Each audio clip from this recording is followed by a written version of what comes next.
Bueno, hola, ¿cómo están? Mi nombre es Florencia, soy parte de la Escuela de Ayudantes de la Cátedra de Anatomía de Nutrición, y en este video vamos a ir resolviendo la guía de estudio número 1, los primeros 5 puntos que corresponden a la parte de anato.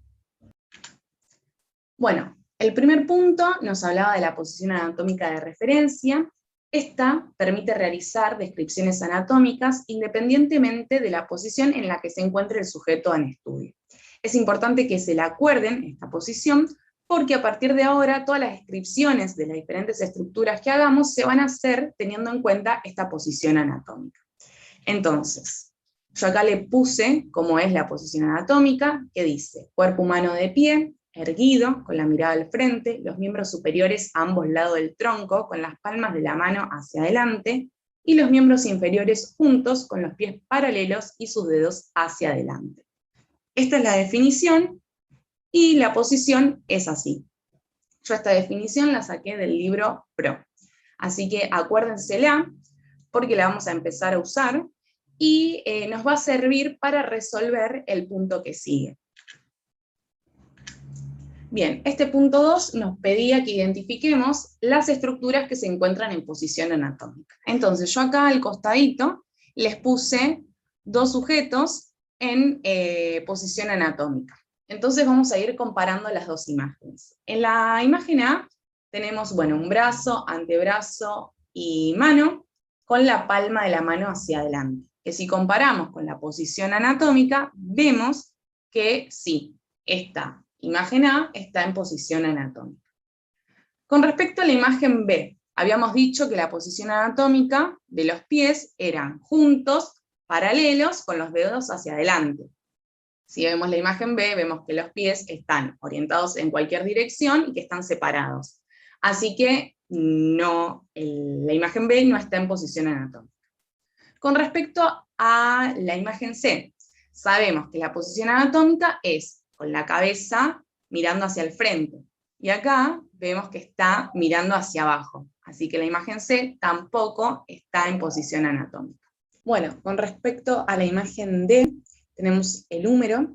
El húmero es el hueso del brazo, que si comparamos con la posición anatómica, podemos ver que claramente el húmero de la imagen D no se encuentra en posición anatómica.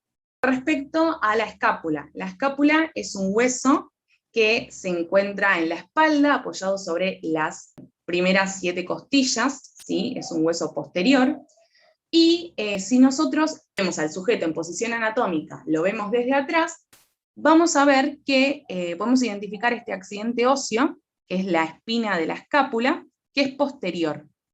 Así que acá, esta escápula está en posición anatómica, ¿sí?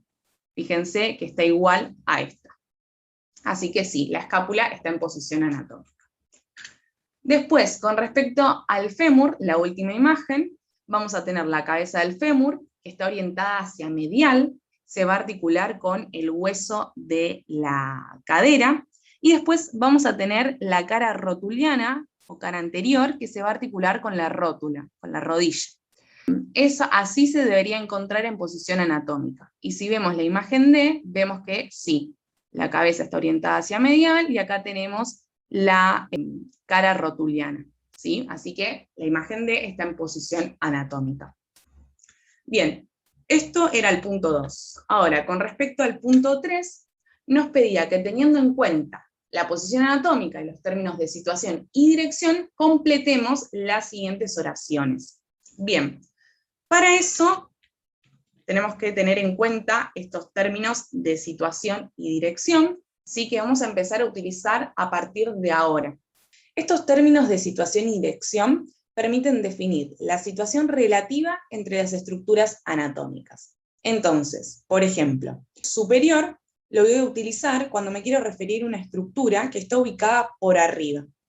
E inferior lo voy a utilizar cuando me quiero referir a una estructura que está ubicada por debajo. El término medial y lateral. Medial quiere decir que está próximo o más próximo a la línea media, más cercano al plano sagital mediano. Y lateral quiere decir que está más alejado del plano sagital mediano. Proximal quiere decir que está más cerca del tronco o del punto de origen de una estructura, y distal más alejado del tronco o del punto de origen de una estructura. Anterior, que está ubicado por delante, y posterior, que está ubicado por detrás. Entonces, sabiendo estos términos de situación y dirección, podemos resolver el ejercicio número 3. Dice, la cabeza es y los pies son. Bien, si yo relaciono la cabeza con los pies, tengo que la cabeza es superior en relación con los pies, que los pies son inferiores. Bien, con respecto a la otra, la cara es y la nuca es.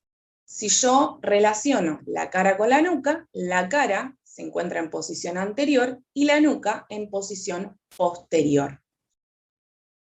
Con respecto al esternón, el esternón es el hueso al cual se van a unir las costillas y coincide con el plano sagital mediano. Por lo tanto, el esternón es mediano. Con respecto a la mano y el hombro. Bien, acá tenemos la mano y acá tenemos el hombro. Si yo relaciono la mano con el hombro, podemos decir que es distal, que es inferior y que es lateral en relación con el hombro. Así que esta oración podría tener esas tres posibles respuestas. Con respecto a las escápulas, lo vimos en el punto anterior, dijimos que eran posterior, que se estaban apoyadas sobre las primeras 7 costillas. Y con respecto a los brazos, en relación con la columna vertebral, los brazos son laterales si los relacionamos con la columna vertebral. Y ahí concluiría el punto número 3. Bueno, con respecto al punto 4 y 5, nos pide que identifiquemos los planos y los ejes y que los describamos, ¿sí? Bueno, acá va la explicación de cómo hacer este ejercicio. Es muy teórico igual. Con respecto a los ejes del cuerpo, tenemos que un eje es una línea recta formada por una sucesión continua e indefinida de puntos en una sola dimensión. Vamos a emplear 3 ejes, el eje longitudinal, el eje sagital y el eje transversal. El eje longitudinal es cráneo caudal de orientación superior-inferior y dirección vertical. Su extremo superior pasa por el punto más alto del cráneo, que es el vértex, y a nivel de la pelvis pasa por el centro de la gravedad del cuerpo y en el extremo inferior se ubica entre ambos pies. Ese es el eje longitudinal. Después vamos a tener el eje sagital, que acá dice eje antero-posterior, pero sería el eje sagital.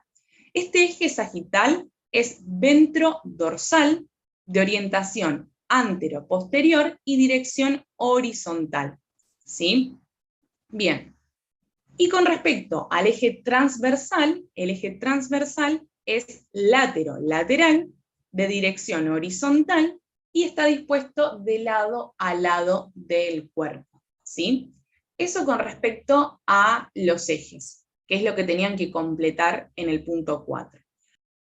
Con respecto a los planos, un plano es una superficie bidimensional y vamos a emplear 3 planos, los planos frontales o coronales, los planos transversales y los planos sagitales.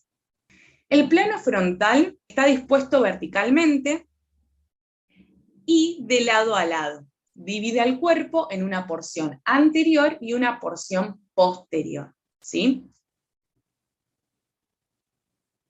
Con respecto a los planos sagitales, son planos verticales orientados en sentido antero-posterior que dividen al cuerpo en una parte derecha y otra parte izquierda. El plano sagital mediano va a ser el plano sagital central o medio, el que pasa por el eje longitudinal del cuerpo. Y después vamos a tener los planos sagitales paramedianos, que son paralelos al plano sagital mediano y están ubicados más cerca de este. Por último, tenemos el plano transversal, que es un plano que está dispuesto transversalmente, de lado a lado, y divide al cuerpo en superior y en inferior, ¿sí?